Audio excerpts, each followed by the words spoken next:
آج اندازہ ہوا تھا کہ جن کے ماں باپ نہیں ہوتے ان کے ساتھ کیسا سلوک ہوتا ہے۔ میں اس اندھیری، سنسان اور برف سے ڈھکی ہوئی رات میں خود کو سردی سے بچاتی بمشکل اپنے قدم آگے بڑھا رہی تھی۔ آسمان سے برف کے گالے ٹوٹ ٹوٹ کر گرتے جا رہے تھے۔ ہر شے پر سفید کمبل تان دیا گیا تھا۔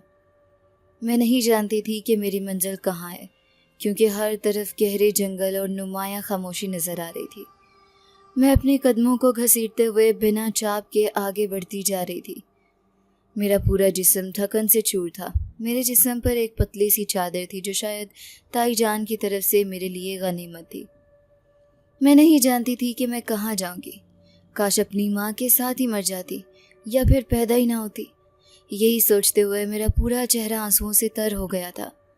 میں ان کچے راستوں پر ننگے پاؤں اپنے پیروں کو زخمی ہونے سے بچا رہی تھی، اور میرے کپکپاتے ہونٹوں پر صرف ایک ہی دعا تھی، یا اللہ کوئی تو پناہ ہو، کوئی سایہ، کوئی در۔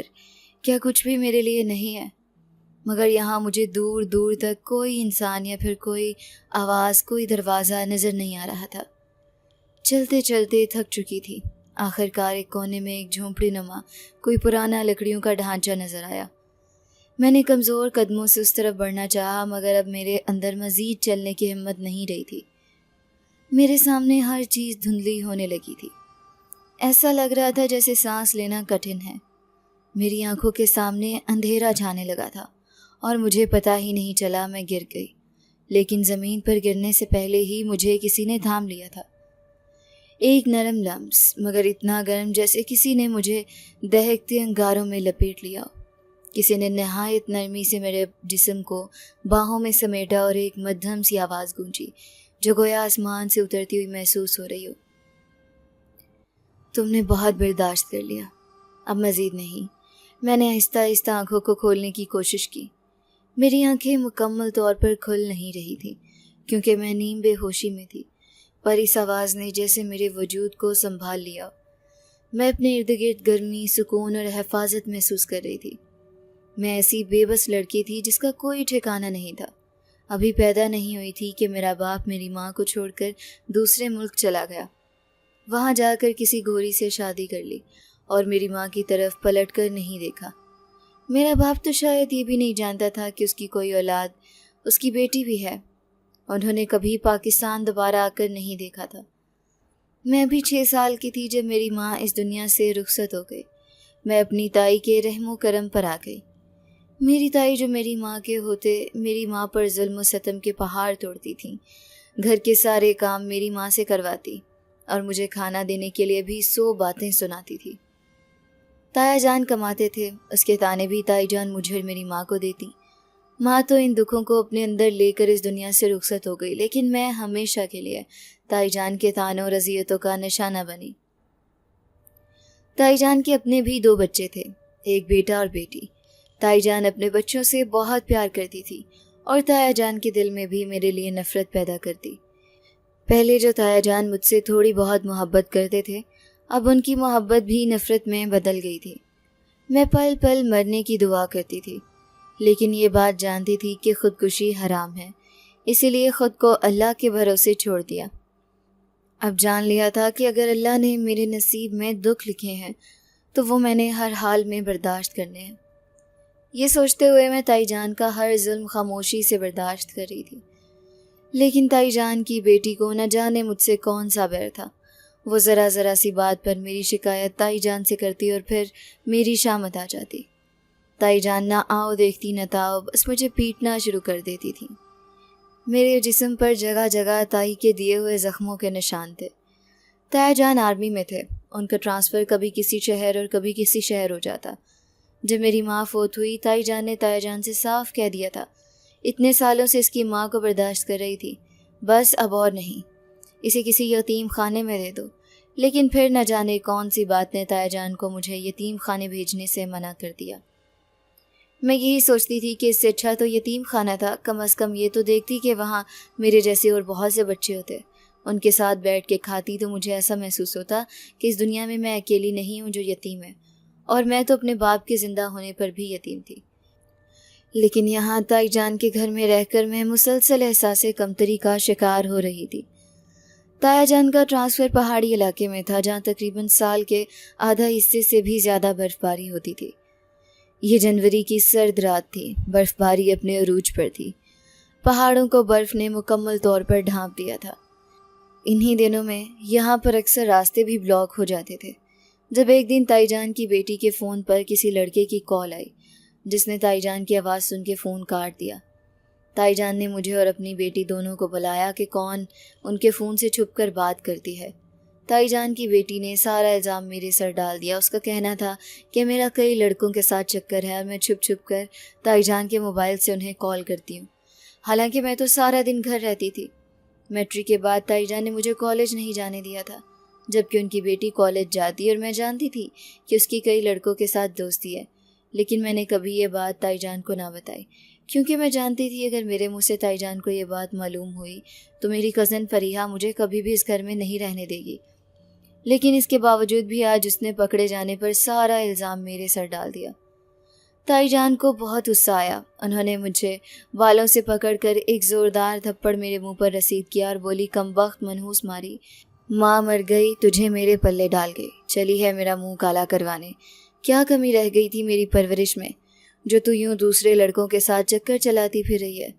اتنی آنکھ لگی ہے تو جٹ چلی جا اپنے اسی یار کے ساتھ جس کا فون بار بار میرے موبائل پر آتا ہے۔ میں بھی جوان بیٹی والی ہوں، مجھے یہ بات گوارا نہیں ہے، چل نکل میرے گھر سے۔ میں ہاتھ باندھے تائی جان سے منت سماجت کر رہی تھی۔ تائی جان میرا یقین کریں، میں کسی لڑکے کو نہیں جانتی، لیکن تائی جان کو میری کسی بات پر یقین نہیں تھا۔ انہوں نے مجھے دھکا دے کر باہر نکال دیا اور دروازہ بند کر دیا۔ باہر اتنی زیادہ سردی تھی کہ مجھے لگتا تھا میں جم جاؤں گی۔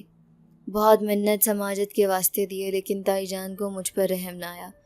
اس وقت تایا جان بھی ڈیوٹی پر تھے اور میں جانتی تھی کہ تایا جان جیسے ہی گھر واپس لوٹیں گے، تائی جان اور ان کی بیٹی میرے خلاف اتنا بھڑکا دیں گی کہ تایا جان مجھ سے بے حد نفرت کریں گے، شاید مجھے زندہ ہی نہ چھوڑے، کیونکہ آج میرے کردار پر جو داغ لگا تھا شاید اس داغ کو میں ساری عمر دھوتی رہتی، یہ تب بھی صاف نہ ہوتا۔ اسی لیے میں اس انجان علاقے میں کسی ایسی جگہ کی تلاش میں تھی شاید جہاں مجھے پناہ مل جائے۔ میں نیم بے ہوشی میں تھی اور کسی کے ہاتھوں کی گرمائش اپنے کندھوں پر محسوس کر رہی تھی۔ وہ مجھے آہستہ آہستہ جھونپڑی کے اندر لے گیا۔ میں نیم غنودگی میں آنکھیں کھول کر دیکھنے لگی۔ میرے سامنے کھڑا ایک نوجوان لڑکا تھا۔ اس کی عمر بظاہر 22 سے 23 سال کے درمیان ہوگی، گہرے بال، سانولی جلد، انتہائی پرکشش نوجوان، پر یہ سب سے الگ تھا۔ اس کی آنکھیں جیسے جلتے انگاروں میں چھپی ہوں اور ان سے ٹھنڈی چمک نکل رہی تھی۔ ایسا محسوس ہو رہا تھا کہ جیسے اس میں انسانوں جیسا کچھ بھی نہیں ہے، وہ کسی اور دنیا کا پراسرار شخص تھا۔ میں نے بوکھلائے ہوئے لہجے میں کہا، کون ہو تم اور کہاں ہوں میں؟ میری یہ بات سن کر لڑکا مسکرا کر میرے قریب آیا۔ اس کے ہاتھ میں ایک مٹی کا پیالہ تھا جس میں سے بھانپیں نکل رہی تھی۔ اس نے یہ میرے منہ کو لگایا اور بولا، یہ لو پی لو گرم گرم دودھ، تمہیں طاقت دے گا، مجھے لگتا ہے کافی دیر سے بھوکی ہو۔ مجھے کچھ نہیں چاہیے، بس مجھے بتاؤ کہ میں کہاں ہوں اور تم کون ہو۔ تبھی وہ بولا، نام بتانا ضروری ہے، اس وقت تمہاری مدد کر رہا ہوں، یہ کافی نہیں ہے۔ وہ ہنسا مگر آواز میں عجب سا درد چھپا تھا۔ چلو اگر تم بغیر نام کے میری مدد نہیں لینا چاہتی تو میرا نام آذر ہے۔ آذر؟ یہ نام کیسا ہے؟ میں عجیب و غریب سی باتیں کر رہی تھی۔ تبھی وہ بولا، بس ایک پہچان ہے یہ نام تو، لیکن تم سناؤ، تم بھی تو صرف کانپتی ہوئی ہڈیوں جیسی ہو جو بولتی ہو مگر حقیقت چھپاتی ہو۔ میں نے چونک کر اس کی طرف دیکھا۔ ایسا لگ رہا تھا میری غنودگی کچھ کم ہوئی ہے کیونکہ اب میں اس کی شکل صاف دیکھ سکتی تھی۔ تبھی وہ میری طرف دیکھتے ہوئے بولا، تم بولو تمہارا نام کیا ہے؟ اس نے مجھ سے پوچھا تو میں بولی، میرا نام کیا ہو سکتا ہے؟ میں ایک ایسی بے بس اور مجبور لڑکی ہوں جس کا اس دنیا میں کوئی بھی نہیں ہے۔ تبھی وہ بولا، اسی لیے پوچھ رہا ہوں، نام بتاؤ، تمہارا نام تو کوئی ہوگا نا؟ میں نے جواب دیا، میرا نام فاریہ ہے۔ اتنی دیر میں باہر سے گرتے برف کے گالے ایک دم تیزی سے گرنے لگے۔ میں سوچنے لگی نہ جانے میں کس دنیا میں ہوں۔ تبھی میں اس کی طرف نظریں اٹھا کر دیکھنے لگی، کیا میں مر گئی ہوں؟ وہ ایک دم پھر کہا لگا کر ہنسا اور بولا، اگر مر گئی ہوتی تو یہاں کیا کرتی؟ میں نے سر اٹھا کر جھونپڑی کی طرف دیکھا اور بولی، تمہاری جھونپڑی ہے؟ آذر کچھ لمحے خاموش ہی رہا، پھر بولا، یہ گمشدہ جگہ ہے جس میں وہی آتے ہیں جنہیں دنیا دھتکار دیتی ہے، اور وہی رہ سکتے ہیں جو سچ چھپانا چاہتے ہیں۔ مجھے لگا شاید میں مر چکی ہوں اور وہ کوئی فرشتہ ہے جو مجھے بچا رہا ہے۔ ایک اور بلند کہا ہوا میں بلند ہوا اور وہ بولا، نہیں، میں فرشتہ تو نہیں ہوں لیکن تمہارا دشمن بھی نہیں ہوں۔ اتنی بات کہتے ہی اس نے جھونپڑی کے ارد گرد پھیلی لکڑیاں اکٹھی کرنا شروع کی اور انہیں ایک جگہ پر رکھ کر آگ جلا دی اور مجھے اپنے بازوؤں میں لیتے ہوئے اس آگ کے قریب لے گیا۔ میرے ارد گرد ایک بڑی سی چادر لپیٹ دی تاکہ میرے جسم کو گرمائش مل سکے اور میں تھوڑی پرسکون ہو جاؤں۔ آگ کے شعلے جھونپڑی کی دیواروں پر عجیب سے سائے بنا رہے تھے۔ تھوڑی دیر کے بعد اس نے مجھے چھوڑا اور ایک طرف بیٹھ گیا، بالکل خاموشی سے، جیسے وہ کسی گہری سوچ میں ڈوبا ہو۔ میں اسے غور سے دیکھتی رہی۔ وہ ایک خوبصورت، غیر معمولی خوبصورتی، مگر اس کے اندر کچھ ایسا تھا جو انسانوں جیسا نہیں تھا۔ میں نے بغیر کچھ سوچے سمجھے اس سے پوچھ لیا، تم انسان ہو؟ آزر آنکھیں کھول کر مجھے دیکھتا رہا، پھر ہلکا سا مسکرا کر بولا، تمہیں کیا لگتا ہے؟ میں نے بتایا نا، مجھے تو ایسا لگتا ہے کہ تم کوئی فرشتہ ہو، یا شاید تمہارے ہاتھ میرے زخموں کو اس طرح جلا رہے ہیں جیسے تم کوئی انسانی مخلوق نہیں ہو۔ میری اس بات پر آزر چونک گیا اور خاموش ہو گیا۔ پھر ایک دبی آواز میں بولا، ایک بات بتاؤ، ڈرو گی تو نہیں؟ میں نے اس بات میں سر ہلایا۔ سردی سے میں ابھی بھی کپکپا رہی تھی، میرے پورے جسم میں جیسے سردی رچ بس گئی ہو، لیکن اس کے ہاتھوں کی گرمائش کی وجہ سے تھوڑا سکون محسوس ہوا تھا۔ آواز بھی جل گئی تھی اور اس کی گرمائش بھی جھونپڑی میں پھیل گئی تھی۔ وہ میری طرف دیکھتے ہوئے بولا، میرے ہاتھوں میں آگ ہے مگر وہ جلاتی نہیں، صرف بچاتی ہے۔ میں اس کی اس بات پر بہت زیادہ حیران ہوئی اور بولی، کیا مطلب ہے تمہارا؟ میں سمجھی نہیں۔ تمہارے ہاتھوں میں تو میں نے آگ نہیں دیکھی، لیکن گرمائش بہت تھی۔ وہ بولا، ہاں تو اسی لیے کہہ رہا ہوں نا، مجھے لگتا ہے تمہاری طبیعت ٹھیک نہیں، تمہیں آرام کرنا چاہیے۔ تم یہاں بالکل محفوظ ہو، نہ تو مجھ سے ڈرنے کی ضرورت ہے نہ کسی اور سے۔ اس وقت میں تمہارا محافظ ہوں۔ اس کی اس بات پر میں ہلکی سی مسکرائی۔ تبھی ایک سائڈ پر ایک ٹوٹی سی چارپائی جس پر ایک نرم بستر پڑا تھا، میں اس پر لیٹ گئی۔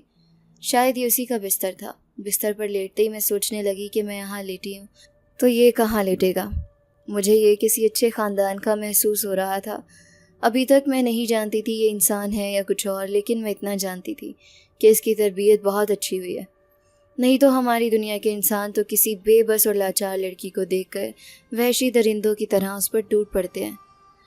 رات گزر رہی تھی، نہ آہستہ آہستہ نیند کی آغوش میں جا رہی تھی، مگر میری نیند بھی عجیب سی گھبراہٹ تھی۔ ہلکی ہلکی نیند میں میں ایک دم سے چیختی ہوئی اٹھی۔ یہ چیخ سنتے ہی اظہر میرے قریب آیا اور میرے ماتھے پر ہاتھ رکھتے ہوئے بولا، اب کس چیز کا خوف ہے تمہیں، یا پھر خوف نے تمہاری روح میں گھر بنا لیا ہے؟ لیکن اگر تمہیں اجازت دو تو میں تمہیں اس خوف سے نکال سکتا ہوں۔ اچانک باہر برف باری رک گئی تھی، جیسے فضا خود بھی اس لمحے کو محسوس کر رہی تھی۔ میں نیند میں سرگوشی کرتی بولی، مجھے پناہ چاہیے، مجھے سکون چاہیے، مجھے اور کچھ نہیں چاہیے۔ میں اب تائی جان کے پاس واپس نہیں جانا چاہتی، کیونکہ اب اگر میں وہاں گئی تو وہ مجھے مار ڈالیں گے۔ پلیز میرے بندھے ہوئے ہاتھوں کو دیکھو، مجھے اب صبح ہوتے ہی میری تائی جان کے پاس واپس نہ بھیج دینا، اور ویسے بھی وہ مجھے قبول نہیں کرے گی، تایا جان سے بھی کہہ کر مجھے زندہ جلوا دیں گی۔ تبھی آزر نے میرے دونوں ہاتھ پکڑے اور بولا، کیسی باتیں کر رہی ہو تم؟ میں نہیں جانتا سب کچھ کہ تمہاری تائی جان تمہارے ساتھ کیسا سلوک کرتی تھی؟ اب میں تمہیں وہاں نہیں جانے دوں گا، بلکہ تمہیں خود پناہ دوں گا اور تمہارا محافظ بنوں گا، اور تمہیں بتاؤں گا کہ صرف انسان ہی انسانوں کے محافظ نہیں ہوتے، بلکہ کئی انسانوں پر دوسری مخلوقات بھی اپنا سایہ کر لیتی ہیں۔ یہ الفاظ کہتے ہی اس نے جھک کر میرے بالوں کو سمیٹا جو کہ بری طرح بکھرے ہوئے تھے، اور کہا، ایک بات یاد رکھنا، پناہ تمہیں میں دے دوں مگر سکون حاصل کرنے کے لیے تمہیں مجھ پر یقین کرنا ہوگا۔ میں بولی، تم جو بھی ہو، میں یہ بات نہیں جانتی کہ میں تم پر یقین کر چکی ہوں، اسی وجہ سے تمہارے پاس ہوں، نہیں تو شاید باہر سردی سے کپکپاتی ہوئی اب تک مر گئی ہوتی۔ تبھی اس نے میرے ہونٹوں پر ہاتھ رکھ دیا اور بولا، آج کے بعد ایسے الفاظ نہیں بولنا، کیونکہ ایسے الفاظ بولنا بھی گناہ ہے۔ رات گہری ہوتی جا رہی تھی۔ جھونپڑی کے باہر جلتی ہوئی آگ کی روشنی میں میرا چہرہ بہت معصوم لگ رہا تھا، اور آزر، اس کی آنکھوں میں چمک کے پیچھے کوئی بہت گہرا زخم چھپا ہوا تھا۔ جھونپڑی کے باہر برف اب جم چکی تھی، مگر اندر کی آگ اور ایک جناتی لمس سے پیدا ہونے والی گرمی نے ایک نئی کہانی کو جنم دے دیا تھا۔ مجھے ایسا لگتا تھا میری زندگی بدلنے والی ہے یا کچھ بدل چکا ہے، لیکن میں تو اسے جانتی بھی نہیں تھی۔ یہ کون ہے اور کہاں سے آیا ہے؟ رات مکمل طور پر اپنی گہرائیوں میں اتر چکی تھی۔ جھونپڑی کے اندر جلتی آگ تو جیسے ہر پل میرے وجود کو تھوڑا تھوڑا جلا کر سنبھال رہی تھی۔ وہ میرے سامنے بیٹھا تھا، خاموش گہری نظروں سے میری طرف دیکھتا ہوا، جیسے کوئی فیصلہ لینے جا رہا ہو۔ میں اس کی طرف دیکھتی رہی، نہ جانے کیوں یہ مجھے انتہائی پراسرار لگ رہا تھا، اور اگر دیکھتی کہ اس نے میری اتنی مدد کی ہے تو کسی فرشتے سے کم نہیں لگتا تھا۔ مجھے سمجھ نہیں آ رہی تھی کہ میں اس سے کیا بات کروں۔ میں نے ہمت کر کے اس سے پوچھ ہی لیا۔ آذر نے بہت آہستگی سے اس کا نام لیا تھا۔ ایسا لگ رہا تھا جیسے وہ گہرے خیالوں میں کھویا ہوا ہو، لیکن میرے اس طرح نام لینے سے ایک دم چونک کر میری طرف دیکھنے لگا اور بولا، جی بولیے، کوئی کام تھا؟ میں بولی، نہیں، کام کوئی نہیں تھا، لیکن کیا میں آپ سے کچھ پوچھ سکتی ہوں؟ میں نے بہت ساری ہمت کو جمع کیا اور اس سے یہ سوال پوچھا۔ تبھی وہ سر جھکاتے ہوئے بولا، اس بار سوال تم نہیں، میں کروں گا۔ اس کی اس بات پر میں بالکل خاموش ہو گئی کہ اب یہ کون سا سوال کرنے والا ہے۔ وہ اٹھا، جھونپڑی کے کونے میں رکھی ایک چھوٹی سی بوتل نکالی اور اسے آگ کے قریب رکھ کر بیٹھ گیا اور بولا، میں جانتا ہوں تم کیا پوچھنا چاہتی ہو۔ میں جھجکتے ہوئے بولی، کیا جانتے ہو تم کہ میں کیا پوچھنا چاہتی ہوں؟ تبھی وہ ہلکا سا مسکرایا اور بولا، میں تو سب کچھ جانتا ہوں جو تم مجھے بتانا بھی نہیں چاہتی، اور وہ سب کچھ جانتا ہوں جو تمہارے ساتھ بیت چکا ہے۔ میں حیرانگی سے اس کی طرف دیکھنے لگی۔ اس کی سرخ انگارہ ہوتی ہوئی آنکھیں آگ کی روشنی میں مزید اپنی سرخی کو بڑھا رہی تھی۔ تبھی وہ میری طرف دیکھتے ہوئے بولا، تمہیں معلوم ہے میں کون ہوں؟ اب کی بار اس نے نرمی سے یہ الفاظ پوچھے تھے۔ میں نے نفی میں سر ہلا دیا۔ میری اس بات پر وہ مسکرایا، مگر اس کی مسکراہٹ میں کوئی اداسی چھپی ہوئی تھی۔ کیا ہمت رکھتی ہو کہ میں تمہیں بتا دوں؟ ڈرو گی تو تم نہیں؟ میں نے جواب دیا، نہیں ڈروں گی، اتنی دیر سے یہاں پر ہوں، اگر تم سے کوئی ڈر محسوس ہوتا تو چلی جاتی۔ اچھا، کہاں چلی جاتی؟ اپنی استائی کے پاس؟ میں نے جواب دیا، نہیں، وہاں تو اب کبھی نہیں جاؤں گی، کبھی بھی نہیں۔ اس نے جواب دیا، تو ہمت جمع کرو سننے کی کہ میں کون ہوں۔ میں ایک دم سے ٹھیک ہو کر بیٹھی اور بولی، بتاؤ کون ہو تم؟ وہ اپنا گلا کھنگارتے ہوئے بولا، میں ایک جن زادہ ہوں۔ اس کی یہ بات سن کر میرے دل کی دھڑکن جیسے ایک پل کو رک گئی، میرے لب کپ کپانے لگے، میرے پورے جسم سے ٹھنڈے پسینے بہنے لگے۔ میں ہکلاتے ہوئے لہجے میں بولی، کیا کہہ رہے ہو تم جن زادے ہو؟ نہیں، ایسا نہیں ہو سکتا، جن ذات کا انسانی دنیا میں کیا کام؟ اب کی بار وہ ہلکے سے مسکرایا اور بولا، دیکھا، ڈر گئی ہو نا؟ میں بولی، مذاق کر رہے ہو نا تم جن زادے نہیں ہو سکتے، جنات تو اتنے اچھے بالکل نہیں ہوتے۔ تبھی وہ بولا، بالکل ایسے ہی جیسے سب انسان بھی اچھے نہیں ہوتے، لیکن سچ میں ایک جن زادہ ہوں۔ اس سے باتیں کرتے ہوئے میں اپنے سارے دکھ، ہر چیز بھول چکی تھی، لیکن اب خوف میرے ارد گرد پھیل چکا تھا۔ میں ہمت کر کے بولی، لیکن تم انسانی دنیا میں کیا کر رہے ہو؟ تم جن زادے ہو، تمہیں تو جنات کی دنیا میں ہونا چاہیے تھا۔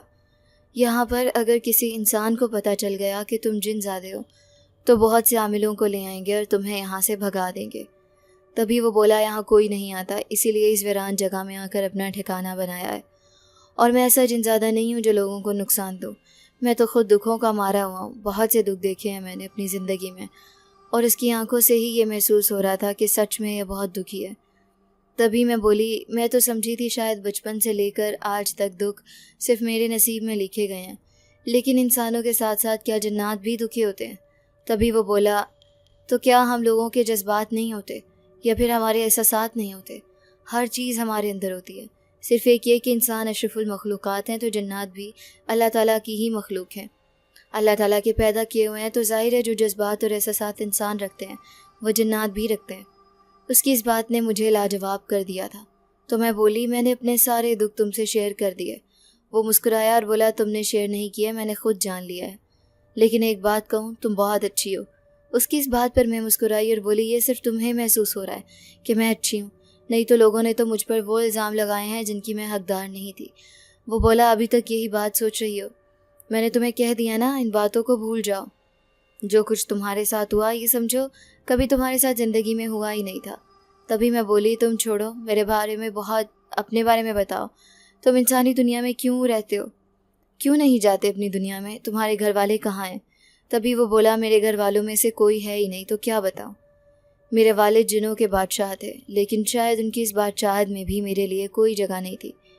میں حیرانگی سے اس کی طرف دیکھنے لگی اور بولی، لیکن ایسا کیوں ہے؟ وہ تمہارے باپ ہیں تو تمہیں اپنی سلطنت میں کیوں نہیں رکھتے؟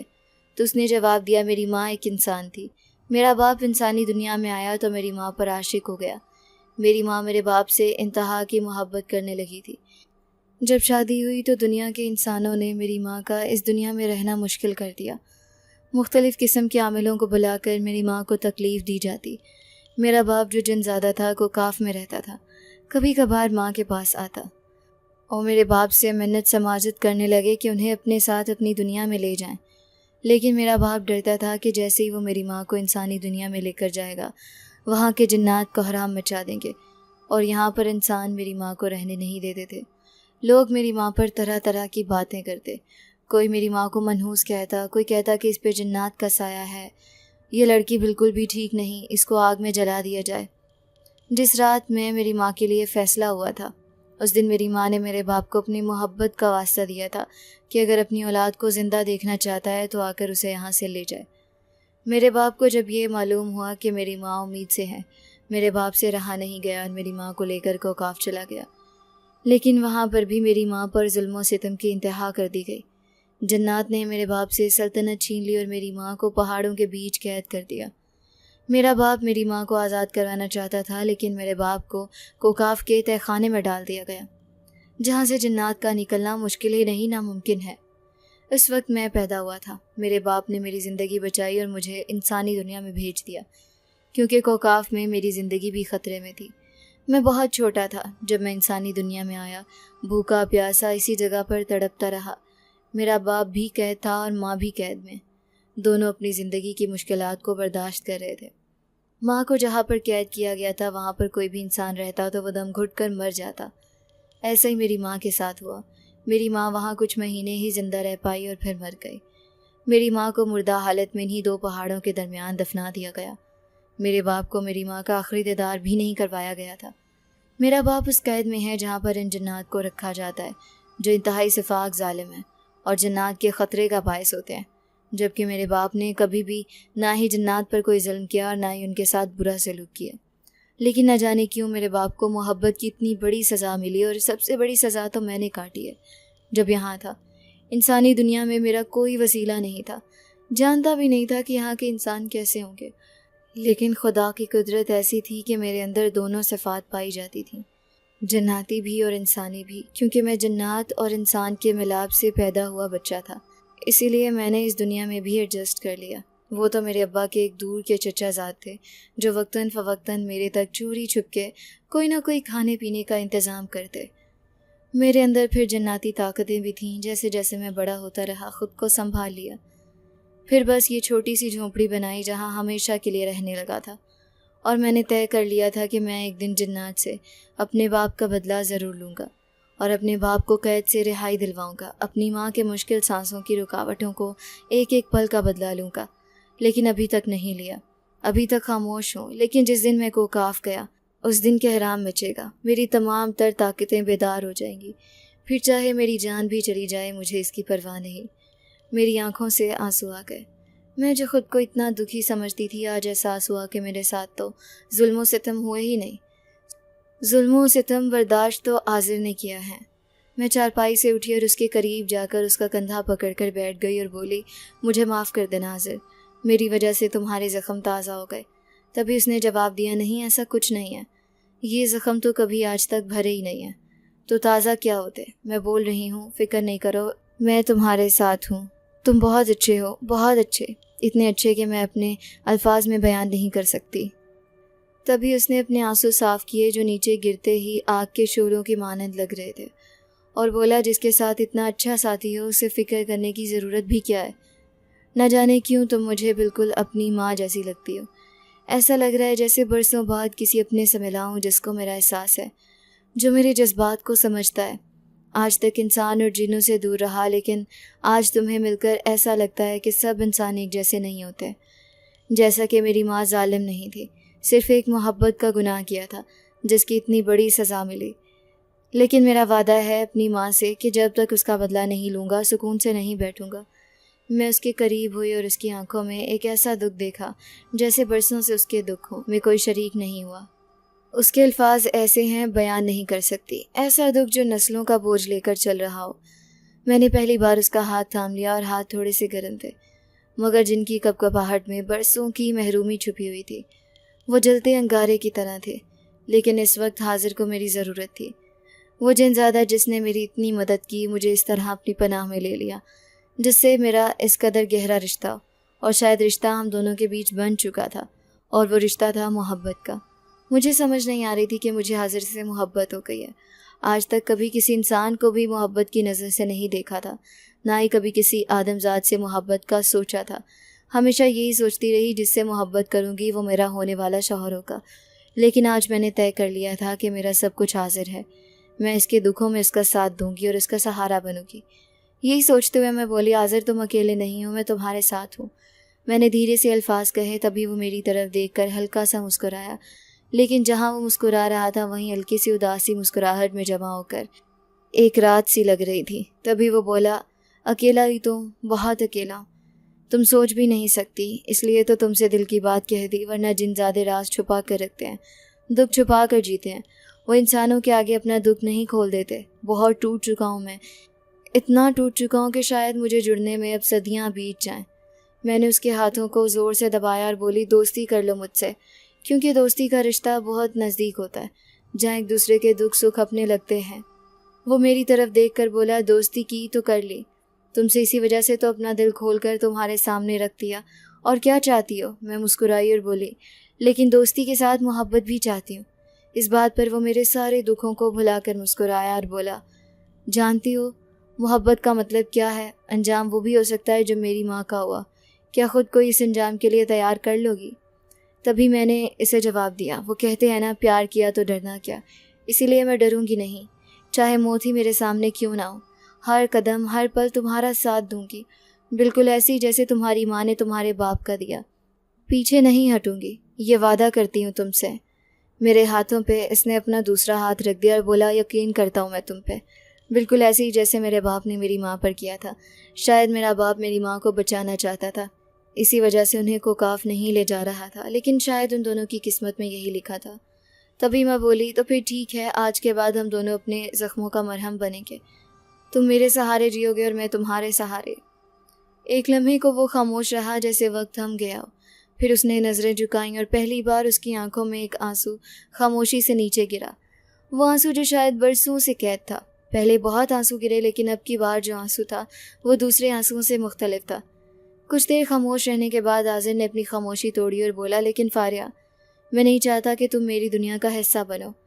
اس نے میرا نام اتنی محبت سے پکارا کہ دل کانپ سا گیا۔ میں بولی، تم اپنی فاریہ پر اعتبار کر سکتے ہو۔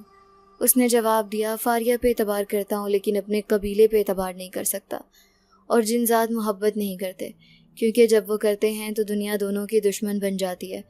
میں نرمی سے بولی، تو بن جانے دو دشمن، مجھے اس سے فرق نہیں پڑتا، دنیا سے تو ویسے بھی مجھے کوئی لگاؤ نہیں رہا، میں ساری دنیا کو پیچھے چھوڑ کر تمہارے پاس آئی ہوں، اب صرف تمہاری رہوں گی۔ میں نے آج تک کبھی کسی سے اظہار محبت نہیں کیا، لیکن میں تمہیں دل سے اپنانا چاہتی ہوں۔ میں تھوڑا جھک کر کہا، تبھی وہ بولا، پھر دشمنی کا سامنا کریں گے مل کے۔ میں مسکرائی اور بولی، ٹھیک ہے، اب میں واپس بھی نہیں جاؤں گی، نہ تائی کے پاس، نہ اس دنیا کے ستم گر لوگوں کے بیچ، میری جگہ یہیں ہے، تمہارے پاس، تمہارے ساتھ، اور مجھے یہ ساتھ ہمیشہ چاہیے۔ یہ کہتے ہوئے میں نے اپنا سر عاضر کے کندھے پر رکھ دیا۔ عاضر نے ہلکے سے میرا سر تھپ تھپایا اور بولا، میں وعدہ کرتا ہوں تم سے، ہمیشہ تمہارے ساتھ رہوں گا، اور اسی طرح محبت نبھاؤں گا جیسے میرے باپ نے میری ماں سے نبھائی۔ پوری جھونپڑی میں خوشی کی ایک لہر دوڑ گئی تھی، ہر چیز خوشی سے جھوم رہی تھی۔ جن زادو انسان کی محبت دوبارہ سے جنم لے چکی تھی، اور محبت بھی وہ جہاں جینے مرنے کی قسمیں ہوئی تھیں۔ اس نے میرا چہرہ تھاما جیسے یقین کرنا چاہ رہا ہو کہ سب حقیقت ہے۔ باہر ہوا نے زور سے درختوں کو ہلایا اور جھونپڑی کی دیواریں جیسے اس وعدے پر گواہ بن گئی تھیں۔ تبھی وہ بولا، تم نہیں جانتی فاریہ کہ کوکاو میں میرے باپ کے دشمن صرف جنات نہیں، انسانوں جیسے ظالم بھی ہیں۔ اگر تم میری زندگی میں رہی تو وہ تمہیں بھی نہیں چھوڑیں گے۔ میں سچ میں تم سے محبت کرتا ہوں، تمہاری بہت پرواہ ہے، ایک دفعہ پھر سوچ لو، کہیں تم کچھ غلط تو نہیں کر رہی۔ میں نے ہمت سے کہا، حاضر، محبت بھی وہی سچی ہوتی ہے جس کے لیے خطرات مول لیے جائیں۔ تم نے میرے لیے سب کچھ کیا، اب میری باری ہے۔ اس نے پہلی بار میرے ماتھے پر ہونٹ رکھے۔ وہ لمحہ ساکت تھا، وہ لمحہ سرد نہیں، گرم اور محافظ سا تھا، جیسے برسوں کی پیاس بجھ گئی ہو۔ مگر ہم نہیں جانتے تھے کہ جھونپڑی کے باہر ویرانے کی اس رات میں ایک سایہ ہماری باتیں سن رہا ہے۔ وہ سایہ جس کا تعلق کوکاف کے اس قبیلے سے تھا جنہوں نے آذر کے باپ کو قید میں ڈالا تھا، اور اب وہ سایہ شاید مجھے بھی اپنے ساتھ لے جائے۔ اس سایہ کو دیکھتے ہی آذر سمجھ گیا تھا کہ وہ سایہ جھونپڑی کے باہر کھڑا سب کچھ سن رہا تھا۔ اچانک سے جب آذر نے ادھر دیکھا تو وہ غائب ہو گیا۔ پھر اچانک سے سرد ہوا سے گونج اٹھی۔ آذر نے جسے محسوس کیا، وہ تیزی سے اٹھا اور جھونپڑی سے باہر نکل آیا۔ میں اس کے پیچھے ہی لپکی اور بولی، کیا ہوا ہے آذر؟ کیا کوئی تھا یہاں پر؟ آذر کو کچھ غلط ہونے کا الارم ملا تھا تو ابھی وہ بولا، فاریہ، کسی نے ہماری باتیں سن لی ہیں۔ اب کی بار وہ آہستہ آہستہ لہجے میں بولا، کون ہو سکتا ہے جو ہماری باتیں سن رہا تھا؟ کیا کوئی جنزاد آیا تھا یہاں؟ میں نے آہستگی سے آذر سے پوچھا تو آذر بولا، ہاں، یہ کوکاف کا آدمی ہے جسے شاید یہ پتہ چل گیا کہ میرے پاس کوئی آدم زاد ہے، کیونکہ انسانی دنیا میں یہ مجھے کوئی بھی نقصان نہیں پہنچا سکتے، اس لیے میرے باپ نے مجھے انسانی دنیا میں بھیجا تھا۔ لیکن اب وقت آ گیا ہے، کیونکہ اب خبر میرے باپ کے دشمنوں تک پہنچ جائے گی۔ ہمیں کچھ کرنا ہوگا فاریہ، جلدی کرنا ہوگا، نہیں تو میرے باپ کی جان کو خطرہ ہو سکتا ہے۔ میں نہیں چاہتا کہ میں نے اپنی ماں کھوئی ہے اور اب باپ بھی کھو دوں۔ میں نے لمحات کا شدت سے انتظار کیا ہے کہ وہ وقت آئے جب میں اپنے باپ کو آزاد کروا سکوں، اور اب وقت آ گیا ہے۔ کل چاند کی 14ویں رات ہے۔ کل چاند بھی پوری آب و تاب سے چمکے گا، اور یہ رات 2000 سالوں بعد ایک سال میں آتی ہے، جب جنگل میں لگا ایک سرخ پھول پتھر کا بن کر روشنی دیتا ہے، اور جس تہہ خانے میں میرا باپ قید ہے اس کی چابی وہی پتھر ہے۔ بہت سے جنات وہاں وہ چابی لینے آئیں گے، لیکن اس سے پہلے مجھے اس پتھر تک پہنچنا ہے۔ تو ابھی بھی میں بولی، میں تمہارے ساتھ جاؤں گی آذر، میں تمہیں اکیلا نہیں چھوڑ سکتی۔ میں نے مضبوط لہجے میں کہا، جو بھی ہوگا ہم ساتھ ہوں گے، تم نے وعدہ کیا تھا، یاد ہے نا آذر؟ آذر نے میری طرف دیکھا اور ہاں میں سر ہلایا۔ پھر بولا، اب وہ وقت آ گیا ہے فاریہ، میں وہ سب کچھ کروں گا جو برسوں سے نہ ہو سکا۔ اسی دن آذر نے اپنے باپ کے چچا زاد اس کو پیغام بھیجا، اور اس نے بھی ہوا کے ذریعے آذر کو پیغام بھیجا کہ وہ تیار رہے، وہ اس کی مدد کے لیے تیار رہے گا۔ اگلے ہی دن جب چاند پوری آب و تاب سے چمک رہا تھا، آذر یہاں سے جانا چاہتا تھا۔ تبھی میں بولی، آذر، میں تمہیں ایسے نہیں جانے دوں گی، بلکہ تمہارے ساتھ جاؤں گی۔ اس نے مجھے بہت سمجھایا کہ تمہاری جان کو خطرہ ہو سکتا ہے۔ تبھی میں بولی، وعدہ کیا تھا تم نے مجھ سے، اب وعدے کی خلاف ورزی مت کرو۔ تبھی آذر بولا، ٹھیک ہے، چلو میرے ساتھ، ابھی ہمیں اس جنگل میں جانا ہوگا جہاں پر وہ پتھر ہمیں ملے گا۔ دوسرا گلاب ہے، لیکن آج کی رات وہ پتھر سرخ رنگ کا ہو کر چمکے گا۔ آذر نے میرا ہاتھ پکڑا اور آنکھیں بند کرنے کو کہا۔ میں نے آنکھیں بند کی، مجھے ایسا محسوس ہوا جیسے میں آسمانوں میں اٹھ رہی ہوں۔ آذر نے مجھے کہا، جب تک میں نہ کہوں تم آنکھیں نہ کھولنا۔ میں نے آنکھیں نہ کھولیں۔ پھر ایک جگہ جا کر آذر نے مجھے آنکھیں کھولنے کا کہا۔ جب میں نے آنکھیں کھولیں تو میں ایک عجیب و غریب سی جگہ پر تھی، جہاں بہت بڑے بڑے اور گہرے درخت تھے۔ ایسے درخت میں نے زندگی میں پہلے کبھی نہیں دیکھے تھے۔ تبھی وہ بولا، آپ ذرا سنبھل کے چلنا، یہاں پر بہت سے ایسے پودے ہیں جو تمہارے پاؤں کو زخمی کر دیں گے، لیکن تمہارے منہ سے سی کی آواز بھی نہیں نکلنی چاہیے، نہیں تو بہت سے جنات بیدار ہو جائیں گے۔ میں نے جواب دیا، میں نہیں کروں گی، یقین رکھو مجھ پہ۔ میں آذر کے ساتھ چل دی۔ چلتے چلتے سچ میں بہت سے کانٹے دار پودے میرے پاؤں کو زخمی کر رہے تھے، لیکن میں بغیر آواز نکالے آذر کے ساتھ چل رہی تھی۔ میں جانتی تھی کہ اس وقت میری محبت، میرا پیار میرے ساتھ ہے، جس کو میری ضرورت ہے، جس نے میری اتنی مدد کی، آج میں اس کی مدد کر کے خود کو پرسکون کرنا چاہتی تھی۔ کچھ فاصلے پر جا کر میں نے دیکھا کہ آذر کے بھی سارے کے سارے پاؤں بری طرح زخمی تھے، اور اس کے پاؤں سے خون کے ساتھ آگ بھی نکل رہی تھی۔ میں حیرانگی سے دیکھنے لگی اور بولنا چاہ رہی تھی، تبھی آذر نے میرے منہ پر ہاتھ رکھ دیا، مجھے خاموش رہنے کا اشارہ کیا۔ اس نے اشارہ کیا، سامنے مجھے ایک سرخ کلر کا بڑا سا پھول نظر آیا۔ ایسا پھول میں نے زندگی میں کبھی نہیں دیکھا تھا۔ آذر آسمان کی طرف دیکھنے لگا۔ کچھ ہی دیر میں وہ پھول ایک پتھر کی شکل میں بدل گیا۔ تبھی وہاں پر اتنے لمبے لمبے اور عجیب و غریب سے لمبے لمبے سائے دکھائی دینے لگے، جو سارے کے سارے وہ سرخ پتھر کی طرف بھاگے آ رہے تھے۔ میں ایک دم سے گھبرا گئی۔ تبھی آذر نے میرا ہاتھ مضبوطی سے پکڑ لیا اور ایک چھلانگ سے اس پتھر پر جا ٹپکا۔ تبھی بہت سارے سائے آ کے ارد گرد ہو کر آذر کو کھینچنے لگے، لیکن ایسے میں نے آیت الکرسی کا ورد شروع کر دیا۔ میں جانتی تھی کہ میرے پاس اس سے بڑا ہتھیار اور کوئی نہیں ہے، یہ اللہ کا کلام تھا۔ تبھی برے جنات آذر سے دور ہو گئے اور آذر نے وہ پتھر حاصل کر لیا، اور اب ہم دونوں کو کاف کے اس علاقے میں جانا چاہتے تھے جہاں پر آذر کا باپ قید تھا۔ وہاں پر جاتے ہی میں نے دیکھا کہ وہاں کھنڈر نما بہت سی عمارتیں تھیں۔ اب ان میں سے آذر کو ڈھونڈنا تھا کہ وہ کون سا تہہ خانہ تھا جہاں پر اس کے باپ کو قید رکھا ہے۔ آذر نے آخرکار اس تہہ خانے کو بھی ڈھونڈ لیا۔ تبھی بہت سے کالے بھیانک بڑے بڑے دانتوں والے جنات ہاتھوں میں لمبے لمبے ہتھیار لیے ہم دونوں کی طرف منڈلانے لگے۔ آذر نے ہمت نہیں آری اور اپنی تمام تر طاقتوں کے استعمال کے ذریعے ان سے مقابلہ کرنے لگا۔ آذر انتہائی لمبے قد کا ہو گیا، وہ اتنا موٹا کہ دیکھ کر مجھے بھی خوف آنے لگا۔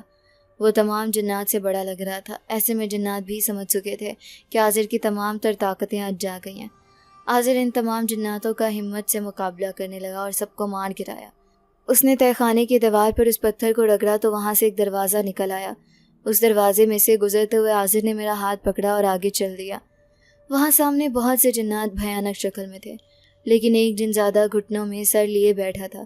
جب آذر بولا ابا تو اس نے سر اٹھایا اور بھاگ کر آذر کے قریب آیا اور بولا میرا بیٹا آذر، مجھے امید تھی کہ جب تم جوان ہو جاؤ گے تم ضرور میری رہائی کا سبب بنو گے، لیکن میں چاہتا تھا تم مجھے رہا نہ کرواؤ، میں اسی قید میں مر جانا چاہتا تھا۔ تمہاری ماں کے بغیر میں کیسے جیوں گا؟ مجھے یہ زندگی نہیں چاہیے تھی۔ بڑی دفعہ کوشش کی کہ میں اپنی زندگی ختم کر لوں لیکن نہیں کر سکا۔ تمہاری ماں کے بنا میں نہیں رہوں گا۔ آذر نے اپنے باپ کو گلے لگا لیا اور بولا آپ یہ کیسی باتیں کر رہے ہیں؟ آپ کے سہارے تو میں بھی جی رہا تھا۔ آپ جانتے ہیں کہ ایک ایک پل میں نے آپ کو یاد کیا ہے اور اس دن کا شدت سے انتظار کیا تھا جو آج مجھے نصیب ہوا ہے۔ آذر کا ابا میری طرف دیکھنے لگا تو آذر بولا یہ لڑکی میری محبت ہے، بالکل اسی طرح جس طرح آپ نے میری ماں سے محبت کی میں نے اس سے محبت کیا، اور جس طرح میری ماں نے آپ سے وفا نبھائی اس طرح اس نے مجھ سے وفا نبھائی ہے، اور ہم دونوں آپ کو رہا کرنے میں کامیاب ہو گئے ہیں۔ یہ بات سنتے ہی آذر کے باپ نے میرے سر پر پیار دیا۔ مجھے بہت خوشی ہو رہی تھی کہ میری وجہ سے آذر اور اس کا باپ مل گئے۔ آذر کا باپ سچ میں آذر سے بہت محبت کرتا تھا۔ جب ہم تینوں اس قید خانے سے نکلے تب بھی بہت سے جنات نے وار کیا، لیکن آذر نے اپنی تمام تر طاقتیں استعمال کرتے ہوئے سب کو شکست دے دی۔ آذر مجھے اور اپنے باپ کو لے کر واپس انسانی دنیا میں آ گیا۔ آذر کا باپ حیران تھا کہ آذر انہیں یہاں کیوں لے کر آیا ہے۔ تبھی وہ بولا کوکاف میں رہنے کا ہمارا کوئی جواز نہیں بنتا، ہم اسی انسانی دنیا میں رہیں گے انسانوں جیسے۔ میرے اندر انسانی طاقتیں بھی ہیں، جناتی طاقتیں بھی، میں انسانی خصوصیات کو استعمال کرتے ہوئے انسانی دنیا میں رہ سکتا ہوں۔ اس کا باپ آذر کو دیکھنے لگا اور بولا لیکن میں تو جن زیادہ ہوں۔ آذر نے جواب دیا اس کا حل میرے پاس ہے، میرے پاس جناتی طاقتیں ہیں، بابا ہکا بکا تھے اور میں ان کا استعمال کرتے ہوئے آپ کو بھی بالکل انسانوں جیسا بنا دوں گا۔ ہم تینوں اسی انسانی دنیا میں رہیں گے اور انسانوں کی طرح، تو پھر نہ ہمیں انسانوں سے کوئی خطرہ ہوگا نہ جنات سے۔ آذر کا باپ اس کے لیے رضامند ہو گیا۔ پھر آذر کا اور میرا نکاح ایک مسجد میں ہوا اور مجھے کچھ دن بعد پتہ چلا کہ میری تائی جان کو فالج ہو گیا ہے اور تائی جان کی بیٹی گھر سے بھاگ گئی ہے۔ میرے ابو بھی اپنی دوسری بیوی سے ذلیل و خوار ہو کر اپنے وطن واپس لوٹ آئے، لیکن اب وہ بالکل خالی ہاتھ تھے۔ ان کے پاس کچھ بھی باقی نہیں بچا تھا، نہ ان کی بیٹی، نہ ان کی بیوی، نہ ان کا گھر بار، ہر چیز خدا نے ان سے چھین لی تھی، کیونکہ انہوں نے ایک وفادار عورت کے ساتھ وفا نہیں کی تھی اور اسے اس حالت میں چھوڑ کر بھاگے جب اسے سب سے زیادہ ان کی ضرورت تھی۔ شاید اسی لیے انہیں ان کے اعمال کی سزا مل گئی، لیکن میں نے آذر کے کہنے پر اپنے باپ کو بھی معاف کر دیا اور اس کی طرف سے اپنا دل صاف کر لیا تھا۔ مجھے یاد کرتی تھی، مجھے یہ بات میری ایک ہمسائی نے بتائی جو مجھے ایک دن بازار میں ملی تھی۔ آذر کو میرے ساتھ دیکھ کر خوش ہوئی تو میں نے اسے بتایا یہی تھا وہ شخص جس نے مجھے پناہ دی اور مجھ سے شادی کی۔ وہ جانتی تھی کہ مجھ پر میری تائی جان نے بہت زیادہ ظلم کیے ہیں۔ جب اس نے مجھے تائی جان کے بارے میں بتایا تو مجھ سے رہا نہیں گیا۔